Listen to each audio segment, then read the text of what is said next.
SN Banerjee রোডের সেই ছবি আপনারা দেখতে পাচ্ছেন। মিছিল এগিয়ে চলেছে, ফের পথে ডিএ আন্দোলনকারীরা। বকেয়া ডিএ মিটিয়ে দিতে হবে, বকেয়া ডিএর 100% মেটানোর নির্দেশ দিয়েছে সুপ্রিম কোর্ট। আর সেই নির্দেশ অবিলম্বে কার্যকর করতে হবে, এই দাবিকে সামনে রেখেই তারা এবার পথে নামলো, অর্থাৎ ফের পথে নামলো সংগ্রামী যৌথ মঞ্চ। সরাসরি মিছিল থেকে আমাদের প্রতিনিধি অনির্বাণ বিশ্বাস এই মুহূর্তে রয়েছেন আমাদের সঙ্গে। অনির্বাণ, দেখো একদম ইতিমধ্যে কিন্তু ধর্মতলায় পৌঁছে গিয়েছে সংগ্রামী যৌথ মঞ্চের এই মিছিল। যদিও মিছিলের শেষ কিন্তু দেখা যাচ্ছে যে এখনও কিন্তু নিউ মার্কেট থানা ক্রস করে মিছিলের শেষ, এবং ধর্মতলা ইতিমধ্যে পৌঁছেছে মিছিল। এবং এই মিছিল থেকে মূল দাবি যে সরকারের উপরে চাপ সৃষ্টি করতে চাইছেন তারা, কারণ সুপ্রিম কোর্টের যে অর্ডার রয়েছে সেই অর্ডারে অবিলম্বে 25% দিয়ে দেওয়ার কথা বলা রয়েছে, সেই অবিলম্বে 25% দিয়ে দিতে হবে। এবং তুমি দেখতে পাচ্ছ মাঝে মধ্যে কিন্তু চোর চোর স্লোগান উঠছে এখানে, এবং বিভিন্ন ধরনের স্লোগান কিন্তু উঠছে। আমরা কথা বলবো অনিরুদ্ধ দা রয়েছেন এখানে, বর্ষিয়ান যৌথ সংগ্রামী যৌথ মঞ্চের সদস্য। অনিরুদ্ধ দা, আজকে আপনারা রাস্তায় নামতে বাধ্য হয়েছেন, সুপ্রিম কোর্টের তো অর্ডার হয়ে গেছে যে অবিলম্বে 25% দিয়ে দিতে হবে, তারপরেও কেন রাস্তায় নামতেন? সেটার কারণ হচ্ছে যে মাননীয় মুখ্যমন্ত্রী তিনি একটা প্রেস কনফারেন্স করেছিলেন, আপনারা জানেন। সেখানে উনি বললেন, যখন ডিএর প্রশ্ন উঠলো, উনি বললেন যে উনি অর্ডারটা নাকি দেখেননি, না দেখেই উনি একটা কমিটি করে দিয়েছেন। উনি সর্বজ্ঞ, কি আছে অর্ডারে জানেন উনি, সেই জন্য বলেছে যে তো সে মে মাসে আছে, এখন দেরি আছে।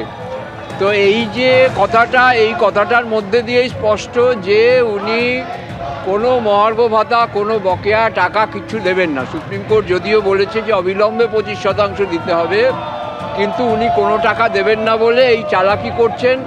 এবং সেই জন্যে আজকে আমরা এই মিছিল করে ওনাকে সাবধান বাণী দিচ্ছি যে যদি উনি অবিলম্বে সুপ্রিম কোর্টের অর্ডার না মানেন, সুপ্রিম কোর্ট যেমন ওনাকে প্লিড করতে দিয়েছে, সেরকম সুপ্রিম কোর্টের রায় না মানলে ওনাকে জেলেও ঢুকিয়ে দিতে পারে। এবং যদি উনি এই মিছিল দেখেও সাবধান না হন, তাহলে আগামী দিনে আমরা এই সরকারকে অচল করে দেব। সামনে ভোট আছে এবং ইলেকশন কমিশনেও আছে।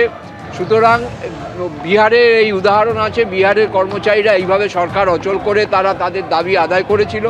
ঠিক সেই একই পথে হেঁটে আমরাও তাহলে আগামী দিনে সরকারকে অচল করে, রাজ্যকে অচল করে দিয়ে আমাদের যে ন্যায্য দাবি, পশ্চিমবঙ্গের সরকারি কর্মচারীরা 75 বছর ধরে এই দাবি নিয়ে লড়াই করছে। এবং 75 বছর 52 সালে এই লড়াই আমাদের শুরু হয়েছিল বিধান রায়কে 2 টাকা ফেরত দিয়ে। আমার পূর্বসূরীরা করেছিলেন, 5 জনের চাকরি গেছিল, জিতেন দাস শর্মা সহ 5 জনের চাকরি গেছিল। এবং সেই যে চাকরি গেছিল তার সেই লড়াই সারা ভারতবর্ষে আজকে 80-র দশকে সেটা অধিকার হিসেবে স্বীকৃতি পেলেও এখনও পশ্চিমবঙ্গে সেটা হয়নি।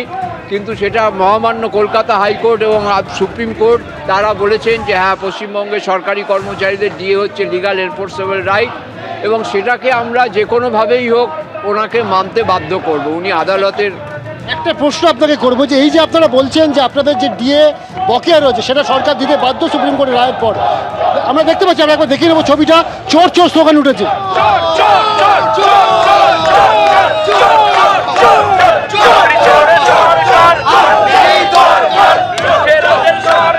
আমরা কথা বলবো আবার অনিরুদ্ধদার সঙ্গে। অনিরুদ্ধদা, একটা বিষয় সাধারণ মানুষের কাছে খুব কনফিউশনের বিষয়, সেটা হচ্ছে যে রাজ্য সরকার বাজেটে 4% ডিএ ঘোষণা করেছে।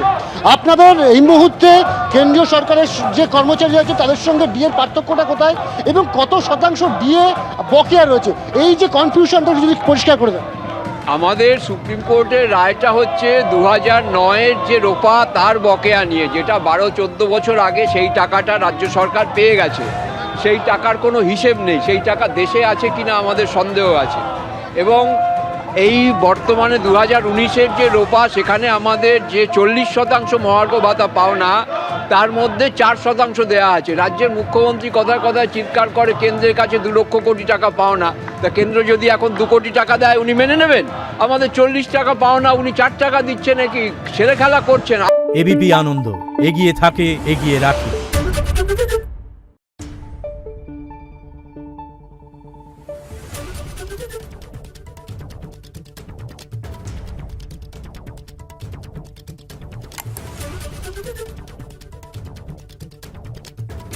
Thank you.